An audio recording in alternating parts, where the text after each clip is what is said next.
अब हम आपको जम्मू, श्रीनगर, राजौरी, रामबन, उधमपुर, जैसलमेर, पठानकोट ये तस्वीरें दिखा रहे हैं। और ये तस्वीरें इसलिए आपको दिखानी जरूरी हो जाती हैं क्योंकि ये भारत उत्तर से लेकर पश्चिम तक जो हमारा सीमावर्ती इलाका है, वहां जो बड़े शहर हैं उस हिस्से से लगते हुए, पाकिस्तान की तरफ लगते हुए, ये उन शहरों की तस्वीरें आपके सामने है। आज इन शहरों में जनजीवन पूरी तरीके से सामान्य नजर आ रहा है। भारत की चेतावनी के बाद कल पाकिस्तान की तरफ से सीजफायर का एक जगह भी उल्लंघन नहीं किया गया। सीमा पर पूरी तरीके से शांति बनी रही है। और इसके बाद आज इन शहरों में आप देखिए जनजीवन सामान्य होता हुआ, बाजार खुल रहे हैं, लोग एक बार फिर अपने कामकाज के लिए निकल रहे हैं और जिंदगी फिर से पटरी पर लौटती हुई। वहीं जम्मू के विस्थापित कैंपों में रह रहे लोगों पर आज बड़ा फैसला होगा, ये जानकारी सामने आ रही है।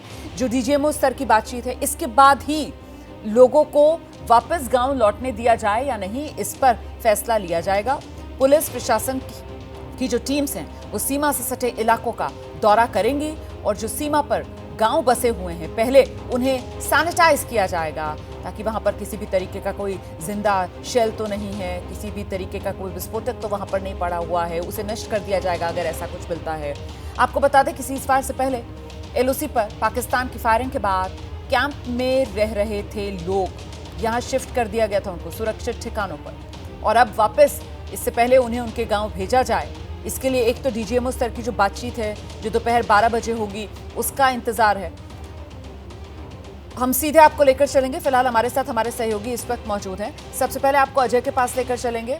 अजय से जरा जानते हैं, अजय जो सीमा से सटे इलाके हैं वहां पर ये लोग रहते हैं और फिलहाल इनको सुरक्षित स्थान पर शिफ्ट किया गया था, कैंप्स में अभी ये हैं, क्या तैयारी की जा रही है? दोपहर 12 बजे जो डीजीएमओ स्तर की बातचीत है उसी का इंतजार, उसमें क्या सहमति बनती है, तभी कोई फैसला लिया जाएगा इनको लेकर वापस इनके गाँव भेजने पर?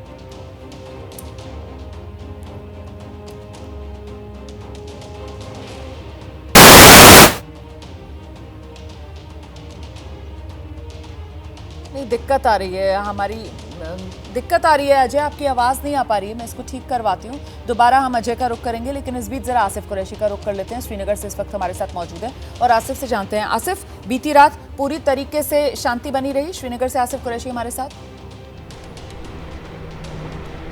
बिल्कुल रोमाना, देखिए समूचे कश्मीर घाटी के बॉर्डर्स की बात करें तो आज रात भर जो है ये पहली रात रही जहाँ पे पूरी तरीके से शांति रही। बॉर्डर से भी या किसी भी इन इलाके से किसी भी तरह के सीज फायर के उल्लंघन या फिर ड्रोन साइटिंग्स नहीं देखी गई।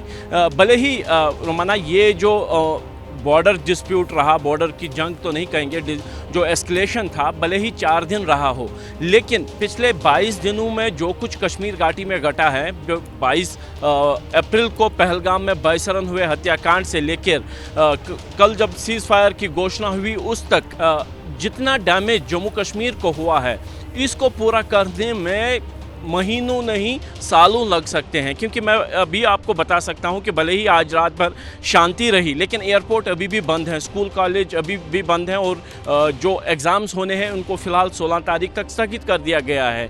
यानी ज़मीनी लेवल पे अभी भी डर बना हुआ है। पर्यटन उद्योग जो कि तकरीबन 10% जो है जीडीपी का जम्मू कश्मीर राज्य के लिए है, वो इस समय मैं बता सकता हूँ कि शून्य है।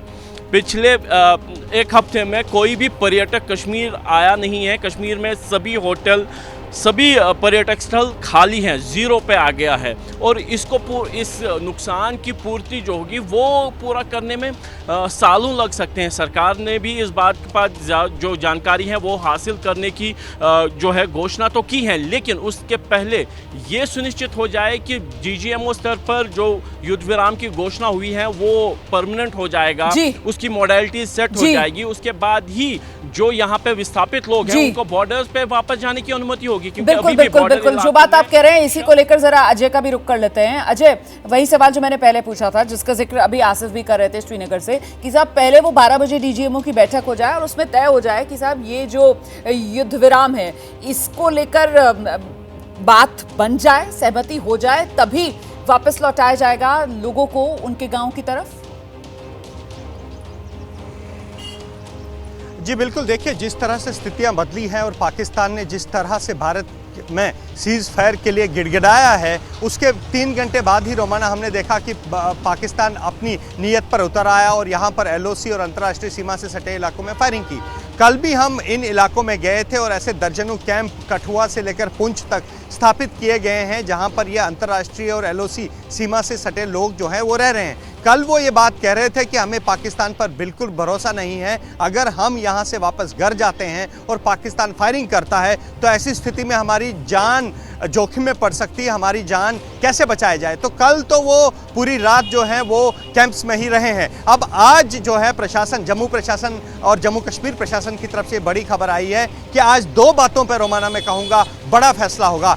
पहली बात ये कि जो लोग कैंप्स में रह रहे हैं, अगर DGMO स्तर की बातचीत जो है सफल रहती है, उसके बाद जो है इन लोगों को वापस अपने जो LOC और IB से सटे गांव हैं वहां पर जाने दिया जाएगा। लेकिन रोमाना उससे पहले इन सभी गांव को सैनिटाइज किया जाएगा, क्योंकि जिस तरीके से पाकिस्तान ने रिहायशी इलाकों को टारगेट करके शेलिंग की है, तो ऐसे में कुछ लाइव शेल्स वहां पर हो सकते हैं जो बाद में विस्फोट कर सकते हैं। तो ऐसे में उन सारी लाइव शेल्स की डिटेक्शन होगी, उनको डिस्ट्रॉय किया जाएगा और उसके बाद ही इन गांव वालों को वहां जाने दिया जाएगा। और दूसरा बड़ा फैसला रोमाना बता दूं, जो स्कूल कॉलेज पिछले करीब 1 हफ्ते से बंद है, वो क्या वो कल से खुलेंगे, इसको लेकर भी आज एक बड़ा फैसला आ सकता है कि आखिर क्या जो रौनक यहाँ सड़कों पर है वो स्कूल कॉलेजेस में भी कल से दिखेगी या नहीं। बड़ी जानकारी दे रहे हैं आप, और सब कुछ जो है वो DGMO स्तर की बैठक पर ही एक तरीके से निर्भर फिलहाल नजर आ रहा है। दोपहर 12 बजे तक उसका इंतजार करना होगा। अखनूर लेकर चलेंगे आपको, दीपक रावत इस वक्त हमारे साथ मौजूद है। दीपक, बीती रात सब कुछ शांत रहा यहाँ? जी बिल्कुल, बाकी इलाकों की तरह जम्मू के जो तमाम इलाके हैं वहाँ पर शांति रही। अखनूर में भी काफ़ी शांति रही, क्योंकि अखनूर बॉर्डर के बेहद करीब का इलाका है। गांव जो हैं, जो सटे हुए गांव हैं, उनमें बहुत ज़्यादा लोगों को नुकसान हुआ है। लेकिन अब जबकि कल भी अखनूर में कुछ दुकानें खुली थी, आज भी कई सारी दुकानें खुली हैं। जम्मू की बात करें तो वहाँ पर भी अजय जैसे बता रहे थे कि वहाँ पर जीवन सामान्य नज़र आ रहा है। उसी तरीके से आप तमाम दुकानों को देखें, मार्केट को देखें, तो एक एक करके खुलती हुई नज़र आ रही हैं। हालाँकि लोगों के मन में इस बात को लेकर अभी भी चिंता है कि पाकिस्तान पर भरोसा बिल्कुल नहीं किया जा सकता। पर कल भी जिस तरीके से लोग मार्केट में निकले तो थे, लेकिन एक डर के साथ कि कहीं पाकिस्तान की तरफ से दोबारा फायरिंग ना शुरू हो जाए। परसों जिस तरीके से सीज़ फायर का वायलेशन पाकिस्तान ने किया, उसके बाद लोग इसलिए ज़्यादा गुस्से में हैं क्योंकि सीज़ फायर की जैसी घोषणा हुई तो जो लोग काफ़ी दिनों से अपने घरों से बाहर थे वो अपने घरों में वापस लौटे थे, और जब अचानक से फायरिंग शुरू हुई तो लोगों को अपने गाँव में जो बंकर बनाए जाते हैं उन बंकरों में रहना पड़ा। कल हम कई इलाकों में गए थे जिनमें लोग बंकरों से बाहर आना ही नहीं चाहते हैं। उनका ये कहना है कि पाकिस्तान पे किसी भी कीमत पर भरोसा नहीं किया जा सकता, वो कभी भी कुछ भी करता है। और उस गांव में तमाम तबाही की तस्वीरें नज़र आ रही थी। लोगों के घर उजड़ गए थे, लोगों के मवेशियों की जान चली गई थी, खेतों में बड़े बड़े गड्ढे हुए थे, यानी कि खेती को भी बड़ा नुकसान हुआ था। तो वो जो मंजर लोगों ने देखा है पिछले 3-4 दिनों में, उसके बाद से काफ़ी ज़्यादा डर है उनके मन में, और सीधे तौर पर वो ये कह रहे हैं कि जब तक पूरी तरह से शांति नहीं हो जाती, हालांकि बीती रात शांति में गुजरी है, तो ऐसी ही शांति 1-2 दिनों तक बनी रहेगी, तभी लोगों को शायद थोड़ी तसल्ली हो और लोग अपने घरों में लौट सके। रोमाना, बहुत धन्यवाद आपका इस तमाम जानकारी के लिए। अजय बाचलू और आसिफ कुरैशी, आपका भी बहुत शुक्रिया इस तमाम जानकारी के लिए।